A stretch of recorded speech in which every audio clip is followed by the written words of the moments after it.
Hey, what's up, everybody? So I wanted to do a video talking about Kratom. Some people call it Kratom. I don't know the official pronunciation of it. I'm going to say Kratom. I guess, kind of like tomato, tomato.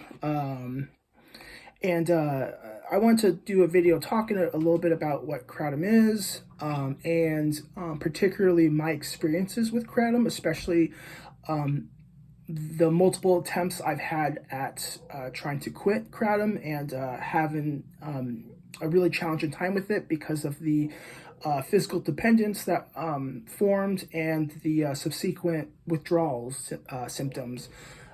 Pretty gnarly stuff. So before I get into it, I just, not to beg, but I do like to mention, if you watch this video and you find it helpful or interesting, I really appreciate everyone that likes the video. That helps kind of boost the algorithm. I also really appreciate everyone that subscribes on YouTube or follows on TikTok. And I especially always enjoy and appreciate people leaving comments. I appreciate everyone that's supportive and encouraging. But I also appreciate when people, ask questions, or, give me their perspective, because this is just my perspective. I'm not saying I'm correct or my perspective is the only thing. So I appreciate reading everyone's comments. Do you agree with me? After watching this video, do you disagree with me? Do you think I'm full of crap? What are your experiences or, your understanding? I love reading everyone's comments and responding to them. So appreciate everyone that does all that. But, if not, I totally understand. I appreciate your viewership regardless. For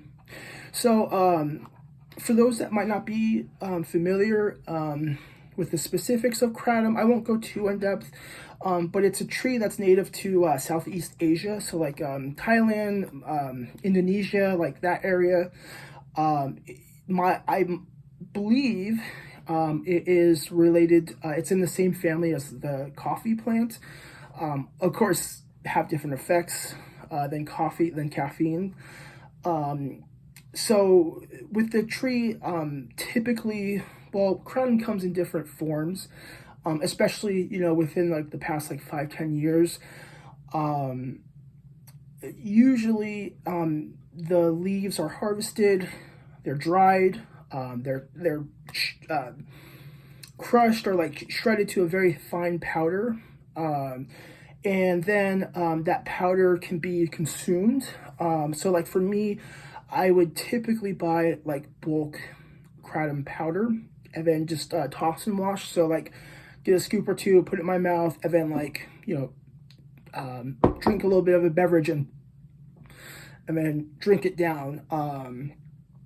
But it also it is sold, in capsules for people that don't want to do that.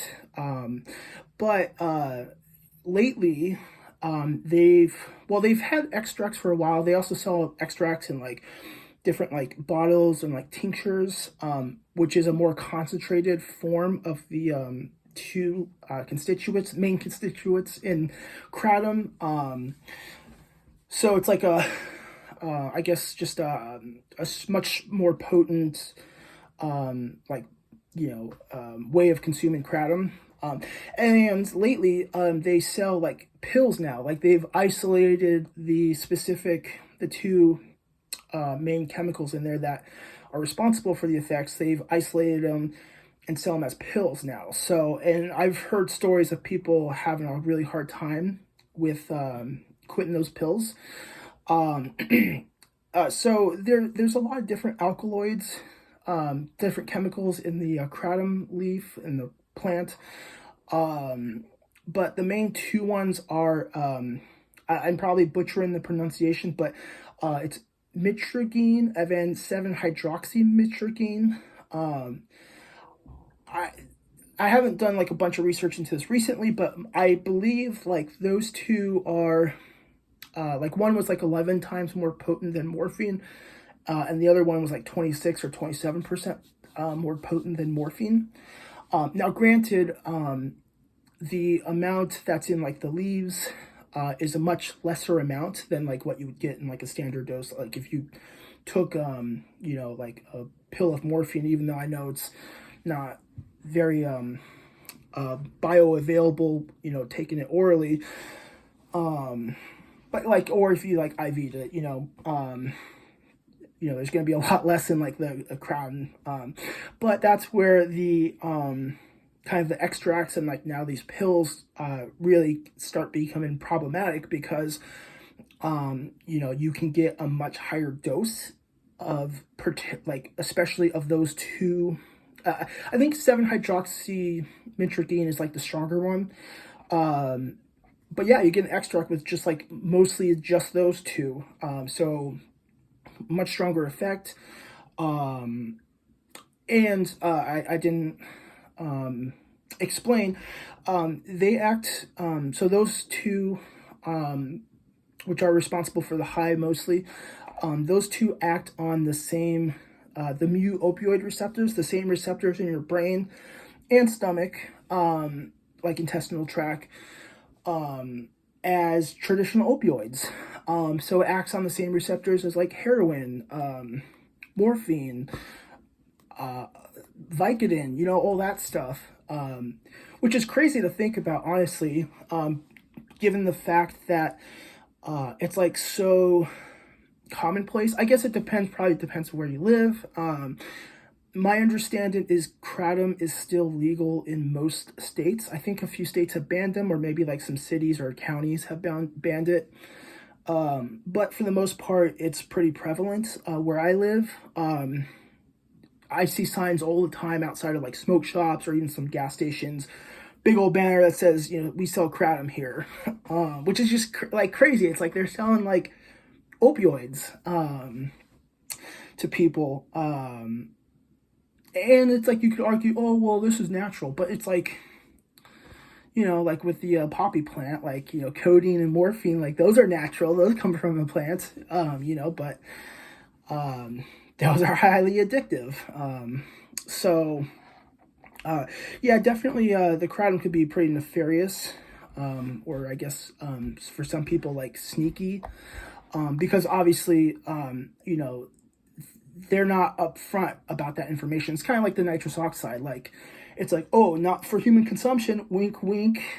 So of course, they say that to cover their ass, and part of that is like they can't actually like, or aren't willing to divulge information like, hey, this is an opioid. You can become physically dependent on it. Like,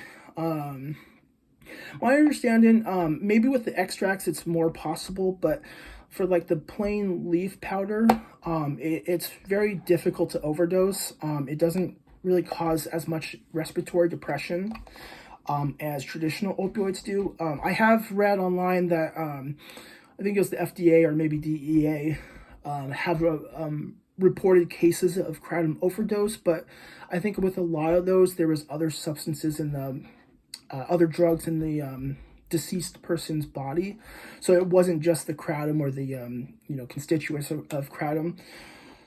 Now, and I encourage everyone to do their own research. I might be talking a little bit out of my ass, but last time I've read up on this stuff, like that's my understanding. I don't know if things have changed.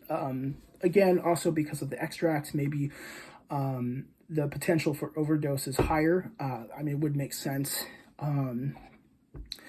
But I don't think that's the main problem. That's not the main problem I have with it. The main problem I have with Kratom is the physical dependence, and psychological dependence too. Definitely problematic. And then, of course, you take it for long enough and you become dependent on it, and then you end up withdrawing from it, which can be pretty terrible. And I'll talk about my withdrawal experiences with it as well. So for me, I've of course been clean. I'm, 3 years, a little over 3 years sober now. I've not taken Kratom longer than that. I was fortunate enough, I guess, that's up for interpretation. But when I was going through my nitrous binge and that ended up with the nerve damage and not being able to walk, At that time, because I was spending so much time and money on the nitrous and I was like so numb from it, I did not, I had used the last of my Kratom and I never ordered anymore. And so I was able to kind of get through the withdrawals and like stop using it, I think, more easily because I was so numb and psychotic, and dealing with abusing so much nitrous. So I haven't used it since like February of like 2020, maybe March, like somewhere around there. I can't give you an exact date. So it's been quite a bit longer. But prior to that, I had been taking Kratom pretty much daily, up to that point, all the way from back, I think it was 2012. It was recently, after I had graduated from university, and went back home to live with my parents while I went to, did the prereqs and then eventually did nursing school. I had been introduced to it because of a coworker, when I was working at a store.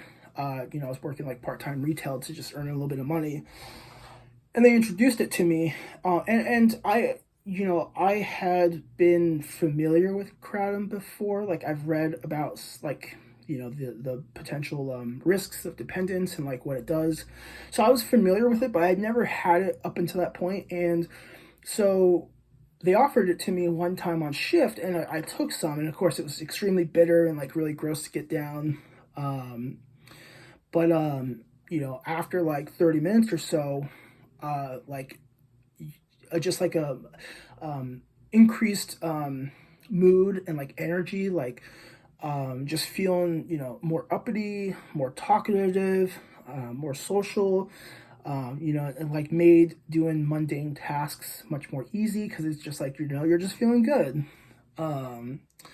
And so after that point, I had started going to a head shop and buying it pretty much daily. My use started low. I only took it a few times a day.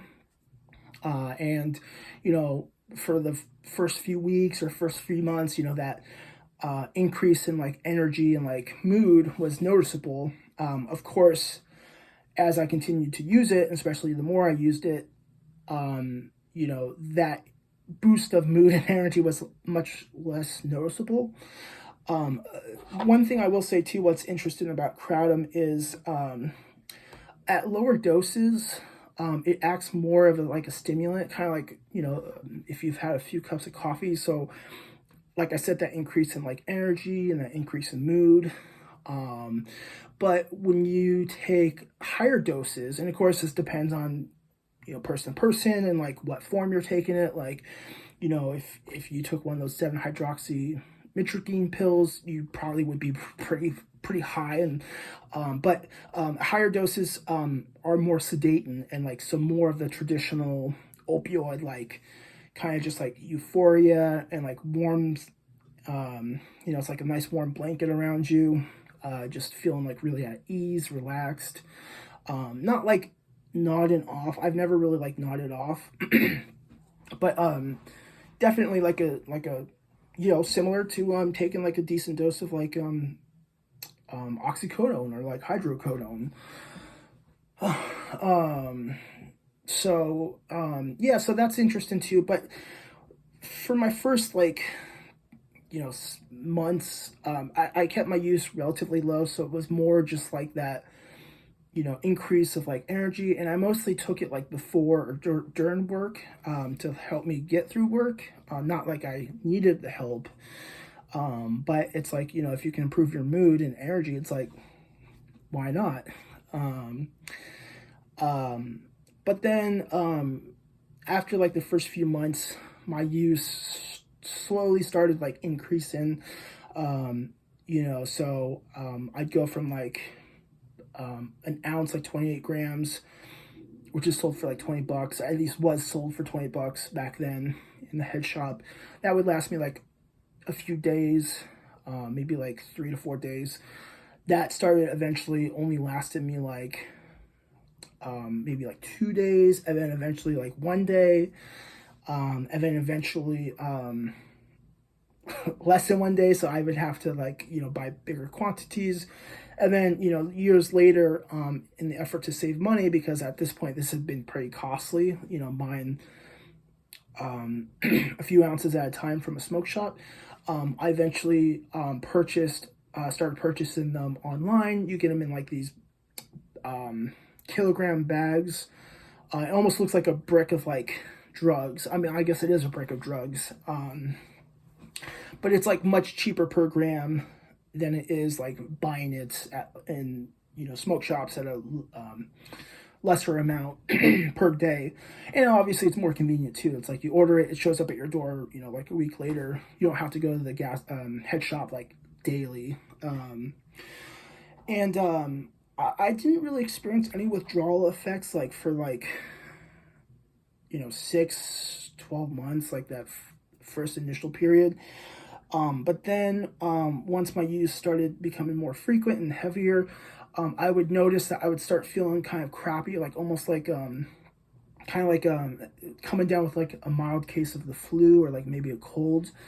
Like anywhere from like 4 to 8 hours. I guess more like 6 to 8 hours after my last dose. And that was because that I was starting to withdraw. Like, so even like after my last dose of like 6 to 8 hours, sometimes longer, just kind of depend. I think it just depended on like how much I had taken last time. Like if I took a high dose, it would be longer before I would start experiencing withdrawal symptoms. But after a certain amount of time after my last dose, I would start, having those withdrawal symptoms. So just feeling like kind of crappy, like kind of like lethargic, and like a general malaise, just like achiness. Nose starts running a bit. Pupils start becoming more dilated because while under the influence of opioids, you experience the pinpoint pupils. So it's like as that's leaving your system, and especially going into withdrawal, pupils get bigger, sneezing, and I think I mentioned the runny nose too. So yeah, so just kind of feeling like, and also eventually starting to become restless. So, I would, because of that, in a way, like I wasn't like reactive. It wasn't like, oh, I'm starting to withdraw, let me take some. I had started becoming more proactive. It's like, oh, my last dose was like 3 hours ago. I should take some so I don't want to experience that, because, it's like, I guess I had just trained myself to like avoid pain and avoid discomfort, and to seek comfort in like feeling good. So of course, I wanted to avoid feeling bad at all costs possible. Yeah, I had to take, because of that, I had to like take Kratom with me, like covertly, like, in places I shouldn't have had it. I'll just say that. Would have to consume it, covertly. Like, I know this is gross, but like I'd go to the bathroom and like pour some in my mouth and then like drink from the sink. I know that's like gross, but it's like I didn't want to be like upfront and be like, oh, like, because there's cameras, and possibly people in like the break room, and although it's not illegal, it's still just not a really good look. But I had to do that because otherwise I would start withdrawing and start feeling shitty. And so after like a few years of that, I had started to make the occasional attempt to either like cut down my use, which didn't go so well. Like I have a hard time, like I talked about in my kind of previous video about weight loss. I have a hard time with like moderation, or like that willpower to be like, okay, I'm just gonna have a little bit. Same with the food, like a little bit. No, it's like it's either all or nothing. It's like that cognitive distortion, that black or white thinking.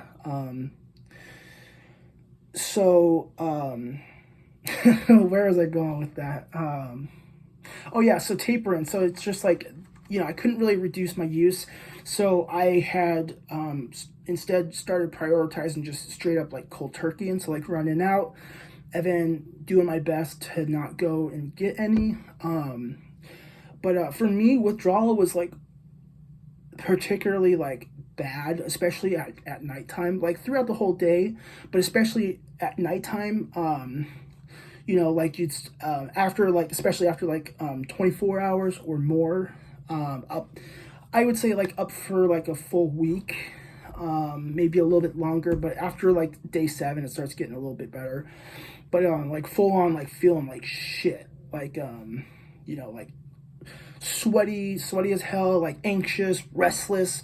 I would get horrible restless legs, and that's one of the main things that like made it so difficult for me to quit and stay sober from it, because I wouldn't be able to sleep. I would just be, my legs and body, I'd just be kicking around and fidgeting throughout the whole night, until I eventually somehow managed to sleep for like an hour or two.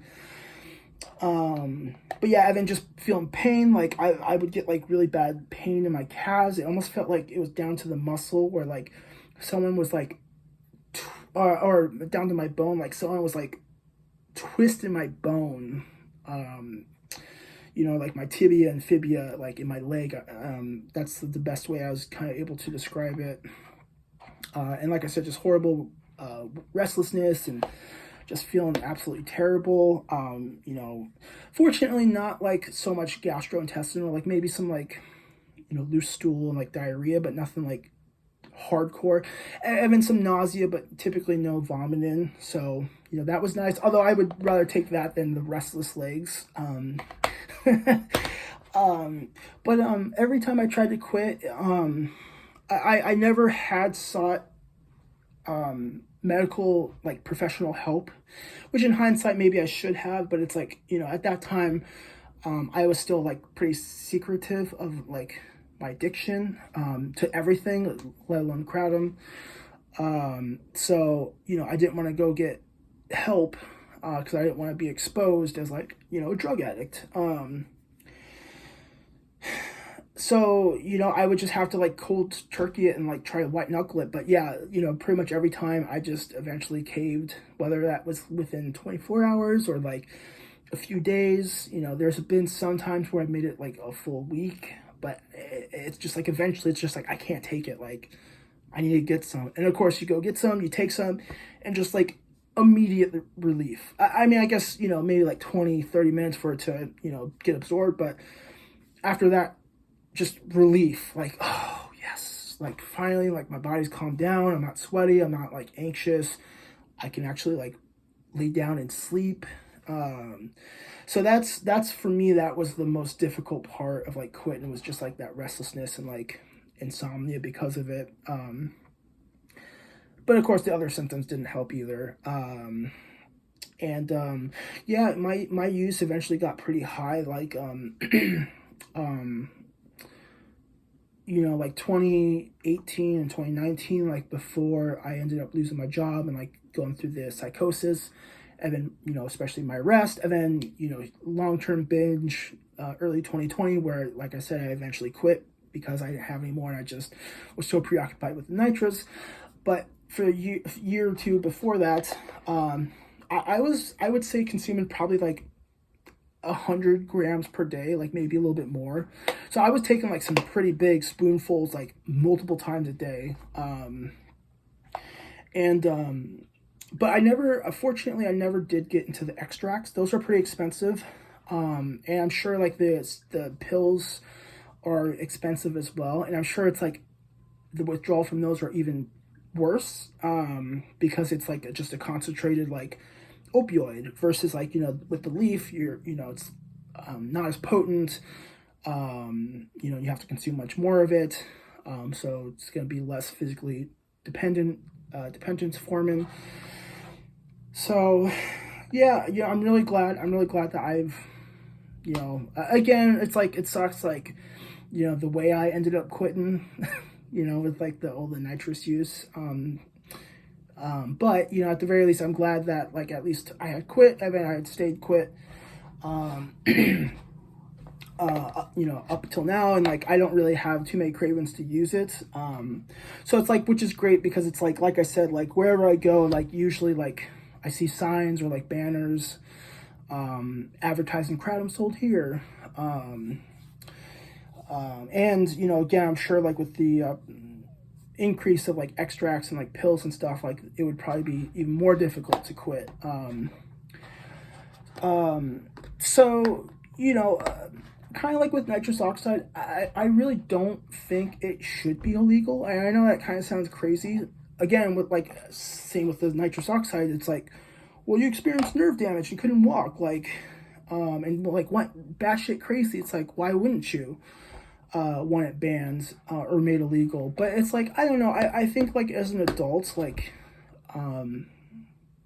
and I won't go too much into, like, I don't know if I would say, like, I'd be down for the legalization of, like, all drugs, but, like, I really feel like, as an adult, I should be able to make adult decisions. And, like, one of those decisions is whether or not I want to take and continue taking something that is going to be, habit forming and, like, physically dependent forming, and, deal with addiction too. I think everyone should have that right. What I would maybe change is like increase the transparency and like be like make it very obvious like why you're selling the Kratom and like what it's for, and then like some information, because I'm sure, like I said, I was familiar with like the risks and like what it did prior to taking it, and I still did it. Same with the nitrous, I knew about the potential for nerve damage and all that fun stuff, still did it. But I'm sure there's a lot of people that don't know like what Kratom exactly is, and might inadvertently get hooked because it's like, oh hey, there's this like supplement, or there's this thing that you can take that will increase your energy and make you feel better. It's like, oh cool, that sounds great. And then it's like, oh yeah, this works, and then just keep taking it, and then it's like, I can't quit. But yeah, so I don't think it should be made illegal. Also, it's like, I know that there's some people that are able to genuinely use it responsibly. Some people, use Kratom instead of, like let's say they were a heroin addict or a pill addict. So instead of taking that, they take Kratom to kind of like, keep their withdrawal symptoms at bay and like give them kind of a similar effect, and have it be like the lesser of the two evils, so to speak, even though I would compare them to be pretty much the same. But like I'm not going to judge anyone that does that. I'm also not going to say like you can't be like, everyone can define recovery as they see fit. I wouldn't consider myself in recovery if I was taking it, but I know some people, like, as long as they stay away from their main drug of, as my counselor said, destruction, not choice, destruction, they can be in recovery even though they're taking the Kratom. Or, like, some people take Suboxone, instead of their main drug of destruction, and that they can consider themselves in recovery. I personally couldn't. I don't feel like that would be what I would define as recovery, at least with the Kratom. Maybe Suboxone, which I've never had. I know some people do use Suboxone for a brief period of time to kind of help quit Kratom. I know for some people that's been effective, but Suboxone's pretty heavy stuff, so it's like yeah, I don't know if that's a good idea either. But, I guess a conversation to have with your doctor and provider, the risks and benefits. But yeah, so it's like, I know some people can use it, and also some people use it for pain management. So it's like, they either can't or don't want, opioid pain pills, but they want something to help manage their pain, and they find that through Kratom. So I think that's valid, So, I don't think it's like like this terrible thing. Same with nitrous. Like, I know some people might see nitrous and or Kratom as like, just terrible thing, and like, oh my God, it's like ruined so many lives. But, I don't know. I feel like, there's potential benefits, you know, and like people should be allowed to have that option, you know, if they so choose to. One thing, I was gonna say another thing too. I don't remember. Um, yeah, I don't remember. I'm not helping my case for like, you know, like drug-addled brain. Uh, uh, yeah, I don't remember. So I'm just trying to think if I have any other thoughts on it. You know, yeah, I don't know. I think ultimately it's like a neutral thing. Like, I wouldn't say it's like a bad thing, but I wouldn't necessarily say it's a good thing. Oh yeah, that's why I wanted to talk about. For my whole time using it, I would never say that it was like disruptive or destructive to my life. And I know it's kind of cliche, but like I was a pretty functional, high functioning addict. You know, it's like I never did take kratom or much of anything else. I'd say maybe alcohol was the most disruptive, but even then I still managed to like do pretty well with that.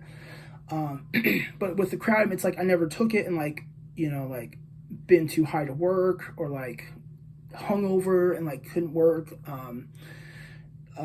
You know, even with the withdrawal symptoms, but I wouldn't even like let myself get into withdrawal. Like if I had to work or like do something like school, you know, that was also what made it difficult to quit, is like I had to like, you know, I didn't want to go to work or go to school and like try to have to like do my best while withdrawn from, you know, an opioid.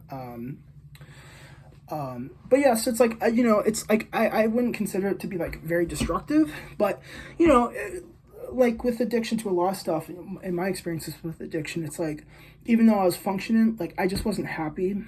You know, it's like never a good feeling. It's never awesome to like be physically dependent on, well, psychologically, but especially physically dependent on any sort of substance. It's like, oh man, so if I don't take this, you know, in like 8 to 12 hours, I'm gonna feel like shit. I mean, that sucks. And of course, it's like once you start taking it so much, like you don't even really get high, you just feel normal.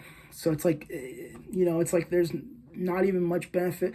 And then it's possible to like overdo it. Like I said, I think like overdosing and like dying from it is pretty difficult. But there have been multiple times where I like took too much, and you know, my vision would get blurry. Like sometimes I would get shaky, like have higher anxiety. So it's like sucks too, because it's like I had to like make sure I took enough to like not withdraw, but like not take too much to like, you know, feel like shit on that end. So yeah, you know, I'm happy I don't have to deal with that. I'm happy I don't, you know, it's been so long and like I don't have cravings. So yeah, I don't know, like hopefully, you know, that enlightens somebody, or I don't know, that find that interesting. But yeah, like I said, you know, please like this video. Please leave a comment, like let me know what you think. You know, do you agree with me, disagree? What have your experiences been? Has it been helpful? Has it, you know, been unhelpful? I really enjoy reading everyone's comments. So yeah, so thank you guys for watching, and I will see you guys next time.